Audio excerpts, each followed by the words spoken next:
वज़ीर दिफा ख्वाजा आसिफ ने गवादर मंसूबा मुकम्मल ना होने की वजह बता दी। कहा कराची पोर्ट पर मौजूद माफिया गवादर पोर्ट को नहीं चलने दे रहा। कराची पोर्ट पर सालाना 4000 अरब रुपए की करप्शन होती है।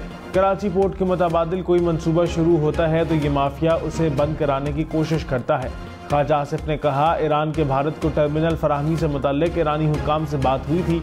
ईरान ने यकीन दहानी कराई है कि इसमें पाकिस्तान पोर्ट को नुकसान नहीं होगा।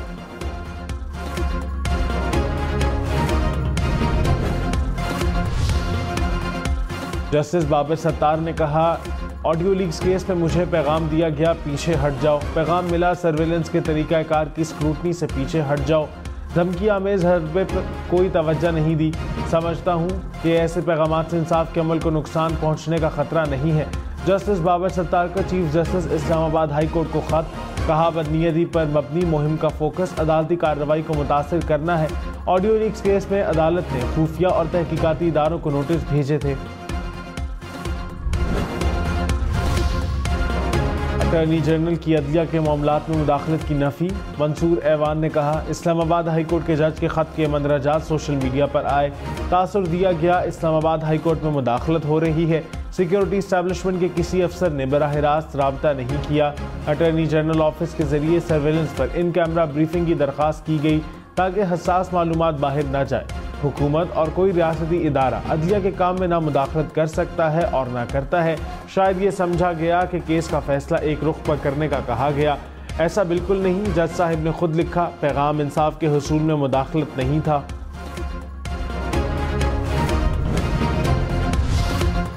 वज़ीर कानून आज़म नज़ीर तारड़ ने कहा अटॉर्नी जनरल ऑफिस के हसास मामलात पर इन कैमरा समात मुरव्वजा तरीका है।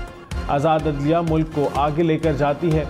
मुआशी दहशतगर्दी और फितनाबाजी के चैलेंजेस का सामना है। इदारों को स्पेस रखनी चाहिए। अदालतें फैसला करें कानून साजी कैसी होनी चाहिए। अदालतें फैसला करें तकरीरियाँ कैसी हों। अदालतें फैसला करें खारजा पॉलिसी और अंदरूनी सिक्योरिटी पॉलिसी क्या होगी। तो ना ये कानून की मंशा है और ना ही ऐसे मुल्क चलता है। साबिक चेयरमैन पीटीआई नैब तरामीम केस में कल अदालत तलब। सुप्रीम कोर्ट का वीडियो लिंक के जरिए पेश करने का हुक्म। नैब तरामीम केस का रिकॉर्ड साबिक चेयरमैन को अडयाला जेल पहुंचाने की हिदायत। जस्टिस अतर मैनुल्लाह ने कहा दरख्वास्त गुजार ज़ाती हैसियत में पेश होना चाहते हैं तो कैसे रोका जा सकता है। चीफ जस्टिस ने कहा साबिक चेयरमैन पीटीआई फरीक हैं, उनकी नुमाइंदगी होनी चाहिए। अदालत में पेशी को किसी और मकसद के लिए इस्तेमाल करना है तो उसका भी जायज़ा लेंगे। ये मामला ज़ाती हुकूक का नहीं बल्कि कानून में तरमीम का है। ज़ाती मामला होता तो ज़रूर पेश होते। वफाक और पंजाब हुकूमत को वीडियो लिंक हाज़री के इंतज़ामात मुकम्मल करने की हिदायत।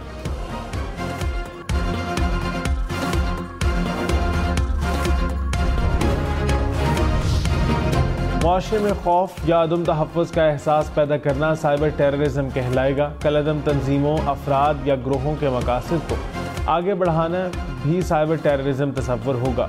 साइबर टेररिज्म के case national cyber crime investigation agency के पास जाएंगे।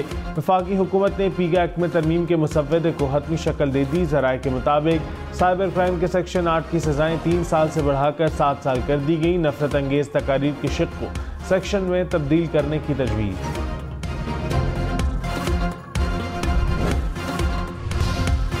आज़ाद कश्मीर में एहतजाज खत्म। वज़ीर आज़म शहबाज शरीफ ने कहा एहतजाज की आड़ में कुछ लोग अमन व अमान तबाह करना चाहते थे। आज़ाद कश्मीर की हुकूमत ने तहम्मुल से काम लिया।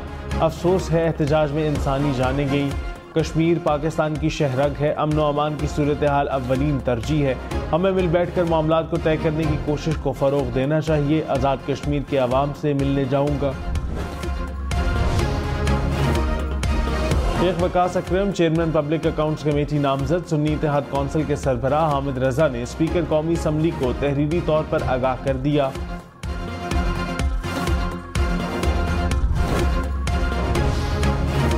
कराची के मुख्तलिफ इलाकों में लोड शेडिंग से शहरी तंग। सरजानी टाउन, लियारी, बल्दिया टाउन, मच्छर कॉलोनी और अंगी टाउन में बिजली बंदिश। एलानिया लोड शेडिंग के साथ गैर एलानिया लोड शेडिंग भी की जा रही है।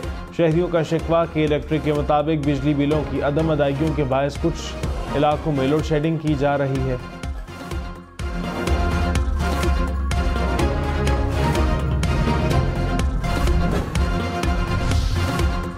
खैबर पख्तूनख्वा में बिजली बंदिश का दौरानिया 20 घंटे तक पहुंच गया। पेशावर, कोहाट, मर्दान, सवाबी समेत बेशतर शहरों में बिजली बंदिश से शहरी तंग। कोहाट में 20-20 घंटे की लोड शेडिंग, मर्दान में 12 से 16 घंटे, सवाबी में 18 घंटे बिजली गायब। गुजरांवाला, हैदराबाद समेत पंजाब और सिंध के मुख्तलिफ इलाकों में भी बिजली बंदिश। मीरपुर खास में 16 घंटे तक बिजली बंद रहने लगी। कराची के मुख्तलिफ इलाकों को 72 घंटे पानी की सप्लाई बंद रहेगी। घारो पंपिंग स्टेशन पर नए बरक़ी आलात की तनसीब का काम 19 मई तक मुकम्मल होगा। तर्जुमान वाटर बोर्ड के मुताबिक Gulshan Iqbal, Gulistan Jauhar, Shah Faisal colony, model colony, Saudabad, Malir cantt और एयरपोर्ट के इतराफ के इलाके मुतासिर होंगे। वफाकी काबीना ने तोशाखाना तहाइफ के कवानीन में तरमीम की मंजूरी दे दी। तहाइफ लेने वाले अपने पास ना रखे तो इदारे के अहाते में रखे जाएंगे। जो तहाइफ पाकिस्तान के कवानीन के तहत ममनू हैं उन्हें तल्फ कर दिया जाएगा। वफाकी काबीना की पाकिस्तान इलेक्ट्रॉनिक क्राइम्स एक्ट में तरमीम पर मुशावरत के लिए कमेटी बनाने की हिदायत। Appellate tribunal inland revenue rules की भी मंजूरी। ट्रिब्यूनल टैक्स से मुताल्लिक ज़ेर इल्तवा मुकदमात को निपटाएंगे। तर्जुमान बिलावल भुट्टो की प्रॉपर्टी लीक्स पर वजाहत। कहा, बिलावल भुट्टो और आसिफा भुट्टो की दुबई की इमलाक डिक्लेयर्ड है। मौजूदा खबर में कुछ नया नहीं, ना गैर कानूनी है। बज़ाहिर ये खबर है और ना कोई स्कैंडल। बदनीयती पर कार्रवाई को मुतल्लिका फोरम्स पर चैलेंज किया जाएगा। वज़ीर इत्तलात शर्जील मेमन ने कहा, मेरी तमाम प्रॉपर्टी डिक्लेयर्ड है। इलेक्शन कमीशन और टैक्स हुक्काम के पास जमा मालूमात को सनसनीखेज बनाकर पेश किया जा रहा है। ये कोई नई बात नहीं, पहले से सब कुछ अवाम के इल्म में है। वज़ीर दाखिला मोहसिन नकवी ने कहा, अहलिया के नाम दुबई में खरीदी जायदाद डिक्लेयर है। जायदाद टैक्स गोशवारे में जाहिर की। 1 साल पहले जायदाद को फरोख्त कर दिया था। सेनेटर फैसल वाउडा ने कहा, मेरी प्रॉपर्टी डिक्लेयर्ड है। ये जानबूझकर किसी की पगड़ी उछालने की कोशिश है। शेर अफजल मरवत ने प्रॉपर्टी लीक्स पर कहा, दुबई में एक अपार्टमेंट का मालिक हूँ। अपार्टमेंट इलेक्शन कमीशन और FBR में 6 साल से डिक्लेयर्ड है। अपार्टमेंट की तस्दीक FBR से भी की जा सकती है। साबिक army chief general retired Qamar Javed Bajwa के बेटे अली इकबाल बाजवा का दुबई लीक्स पर रद्द अमल आ गया। कहा, दुबई में अपार्टमेंट का मालिक हूँ। फरवरी 2020 में बड़े भाई से खरीदा था। अपार्टमेंट गोशवारों में जाहिर कर रखा है। फ्लैट बैंक से लीज पर लिया था। वज़ीर इत्तलात अता तारक ने कहा, किसी ने पीछे हटने का पैगाम नहीं दिया। अटॉर्नी जनरल ने इन कैमरा समाअत की अपील की। इसको पीछे हटने के पैगाम के तौर पर लेना मुनासिब नहीं। वाज़े कर दें कि कौमी सलामती पर समझौता नहीं किया जाएगा।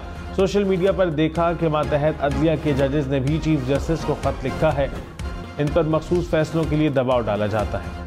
गवर्नर पंजाब सरदार सलीम हैदर तहरीक इंसाफ पर बरस पड़े। कहा, झूठ को सच साबित करने के लिए नौजवानों के हाथों में पत्थर और डंडे थमा दिए गए। PTI दौर में नौजवानों और मुआशरे को तबाह कर दिया गया। उन्होंने अपने दौर में मुल्की मईशत को नुकसान पहुँचाया। तमाम सियासी जमातों को मुल्क की तरक्की के लिए मुत्तहिद होना चाहिए। वज़ीर आज़म शहबाज शरीफ से JQI रहनुमा मौलाना अब्दुल गफूर हैदरी की मुलाकात। मुल्क की मजमूई सियासी सूरत हाल पर बातचीत। वज़ीर आज़म ने कहा, मुल्क को दरपेश मसाइल को हल करना चाहते हैं। मईशत को पटरी पर डालने के लिए तमाम सियासी कुव्वतों को साथ लेकर चलना चाहते हैं। मुआशी हालात बेहतर हुए। स्टेट बैंक ने पहली शशमाही की रिपोर्ट जारी कर दी। कहा, इक्तसादी सरगर्मियाँ गुज़िश्ता साल के बरक्स बहाल हुई। IMF स्टैंड बाय मुआहदे से बैरूनी खातों पर दबाव कम करने में मदद मिली। मालियाती पॉलिसियों में तसलसल से करंट अकाउंट खसारा कम हुआ। तलब कम होने से महंगाई का जोर रहा। पहली शशमाही में हकीकी GDP नमू 1.7% रही।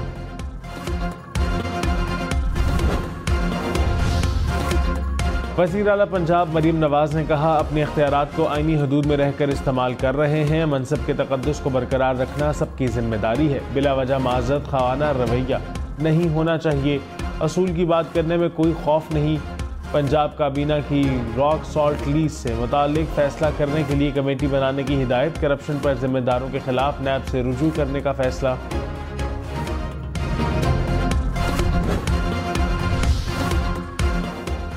बिलावल भुट्टो से बरतानवी हाई कमिश्नर की मुलाकात। दो तरफा समाजी और मुआशी ताल्लुकात के फरोग पर बातचीत।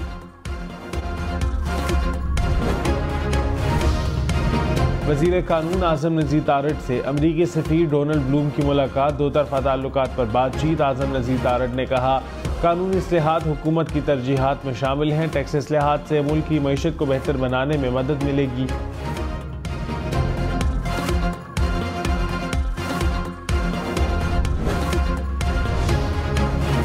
कराची कोरंगी वीटा चुरंगी के करीब मुबैना पुलिस मुकाबला, एक मुबैना डाकू जख्मी हालत में साथी समेत गिरफ्तार। पुलिस के मुताबिक अरसलान नामी पुलिस एहलकार चमड़ा चुरंगी से गुजर रहा था। डाकुओं ने लूटने की कोशिश की। पुलिस एहलकार ने अपने जाती पिस्तौल से डाकुओं पर फायरिंग कर दी।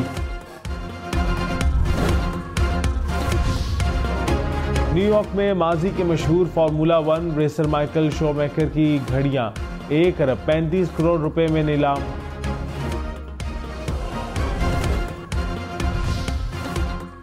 माशरे में फ़र्द के लिए ख़ानदान कितनी अहमियत का हामिल है, बरसों का तजर्बा रखने वाले ओल्ड एज के बुजुर्गों से अच्छा ये कौन जानता है।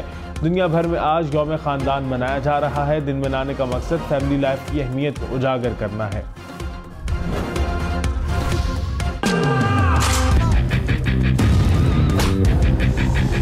हमजा ने मुझसे कहा था कि जिंदगी आपको एक चांस जरूर देती है, और अगर आप उस चांस को अवेल कर लें तो आपकी जिंदगी बदल भी सकती है।